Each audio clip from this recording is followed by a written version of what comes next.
quero fazer uma pergunta para você. O que você faria se você não tivesse medo?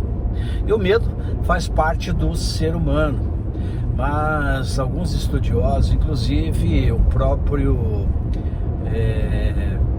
Joseph Murphy, ele fala que o ser humano nasce com apenas dois medos: o medo de cair e o medo do barulho. E toda criança, quando ela nasce, realmente, se nós percebermos, ela tem medo de cair. Se você fizer um gesto brusco, a criança já estremece de medo. E também, se você fizer um barulho alto, ela já se assusta, né? Então nós nascemos apenas com esses dois medos: medo de barulho e medo de cair. Mas com o tempo nós vamos adquirindo alguns outros medos. Mas a minha pergunta é: o que você faria se você não tivesse medo? Lembrando que o medo é importante para que você não cometa tantos erros assim e nem morra, né? Porque se nós não tivéssemos medo, nós nos jogaríamos de cima de prédios, nós cometeríamos muitos erros assim. Segundo Napoleon Hill também, durante a nossa trajetória, nós adquirimos medos fatais que nos travam, né? O primeiro medo, que eu considero um dos medos mais importantes, é o medo do julgamento. Aquele medo que nos trava muito diante de nos apresentarmos, diante de colocar de pé as nossas ideias, que é o medo do julgamento das outras pessoas. Eu não vou apresentar esse projeto porque as pessoas vão tirar sarro de mim, ou vão avaliar de uma forma negativa, enfim, e não colocar de pé as nossas ideias. Por quê? Porque muitas vezes nós temos medo de colocar nossa opinião, nós temos medo de expressar nossas ideias, e aí de repente vem alguém lá que não tem medo, coloca alguma ideia que é menor do que as nossas e acaba levando o mérito, e nós ficamos ali com cara de bobo. Essa é a verdade, tá? E o segundo medo, segundo Napoleon Hill, é o medo da solidão. Nós temos medo da solidão. E lembrando que tudo aquilo que você tem medo, você atrai, você acaba ficando sozinho. Esta é a pura verdade. Você tem medo da solidão, você acaba atraindo essa solidão para você.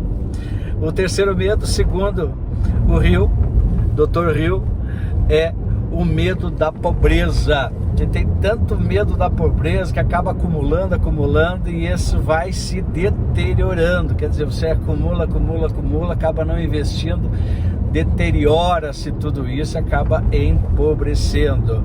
Depois disso é o medo da doença. Você tem medo de doença? Aí o que acontece? Atrai tudo aquilo, vai virando numa bagunça emocional, né? Quem tem muito medo de doença acaba atraindo isso, e as emoções vão tomando conta de você. E é comprovado cientificamente que se você pensa muito nisso, tem medo disso, emocionalmente você vai ficando doente, né? E depois vem o medo da velhice, né? E você não vai vivendo mais a vida e vai adoecendo cada vez mais, especialmente emocionalmente. E aí vem o medo da morte. Quem tem medo da morte acaba não vivendo a vida e vai acabando morrendo emocionalmente e fisicamente também. Quer dizer, você nasce com apenas dois medos, e esses medos depois são reunidos com outros 6 medos, e aí você se torna uma pessoa com muitos medos. Mas por que eu estou dizendo tudo isso agora? É que, na verdade, não é para você deixar de ter seus medos, é para você controlar os seus medos. Quando você controla esses medos e entende de onde vêm esses medos, significa que você consegue avançar tanto em carreira quanto em relacionamentos. Por quê? O ser humano, ele nasceu desprovido de medos. Afinal de contas, você tem medo de cair. E você tem medo, você veio só com medo de cair e medo de barulho. Significa que você precisa enfrentar esses medos, controlar esses medos para você avançar. Avance diante desses medos.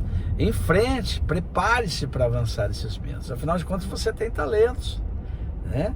O que é fazer uma boa apresentação? Você, diante de uma reunião, tem algo para ser apresentado. Se você tem talentos para apresentar alguma coisa, vença esses calafrios, essa mão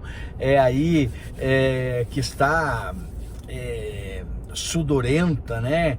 Ela está ali embaçada, ela está ali molhada, enfrente ela. É claro que existem técnicas aí hoje para que você tenha um início de uma conversação, para que você tenha, agradeça a oportunidade, fale das coisas que você pode apresentar. Por isso que você deve sim se preparar para quando você ter a oportunidade de falar, de colocar em pé as suas ideias, de você apresentar de forma profissional aquilo que você tem, quando você tiver a oportunidade de não estar sozinho e não ser, viver uma grande oportunidade, ser uma pessoa diplomática para atrair as pessoas com você, deixar de ser ranzinza, para que as pessoas queiram estar com você, parar de modelar as pessoas, controlar a sua crítica para que as pessoas estejam com você. Sempre você vai ter a oportunidade de usar princípios de relações humanas para que as pessoas queiram estar com você, certo? Cuidar das saúdes da sua vida para que você tenha uma saúde adequada, cuidar de você para que você viva melhor. Isto é qualidade de vida. E aí o que acontece? Você vai ter uma vida mais longa, você vai ter uma vida mais saudável, você vai ser feliz com você. Estes são os princípios para que você não tenha medo. E lembre-se, você só tem medo daquilo que você não conhece. Ai, Paulino, mas se eu tiver que enfrentar desafios, significa que eu vou ter que avançar, vou ter que sair de casa, vou ter que me deslocar de uma cidade para outra para fazer algo diferente. Bom, se você não faz isso é porque você tem medo de fazer. E aí é um dos medos que faz com que você só não tenha aquilo que você tem medo ainda de enfrentar, né? E o título aqui desse nosso vídeo é justamente isso, né? O que você faria se você não tivesse medo? O que você teria se você não tivesse medo? Certo? E esse medo é algo que não faz parte de você. Alguém embutiu em você, você embutiu em você, você ouviu algo em algum momento da sua infância, da sua adolescência, que fez com que esse medo fosse embutido em você. E aí, não está na hora de você trabalhar isso? Uma dica é o Enneagrama das personalidades, outra dica é um treinamento de liderança de alta performance, né? Por quê? Porque infelizmente isso na faculdade, na academia, isso não é trabalhado com tanta, né? Não é trabalhado com tanta ênfase. E aí o que acontece? Você tem que trabalhar isso em treinamentos de alta performance. Ah, Paulino, mas tem que ser na tua escola, no Buscar Competência, no Enneagrama do Buscar Competência? Querido, eu prefiro que seja na minha escola. Agora tem outras N escolas por aí, onde você pode trabalhar isso. Vai, busca esse conhecimento, porque você vai viver uma vida melhor e uma vida com medo controlado, ok? Então seja feliz aí e pense nisso, porque pensar não custa nada, ok?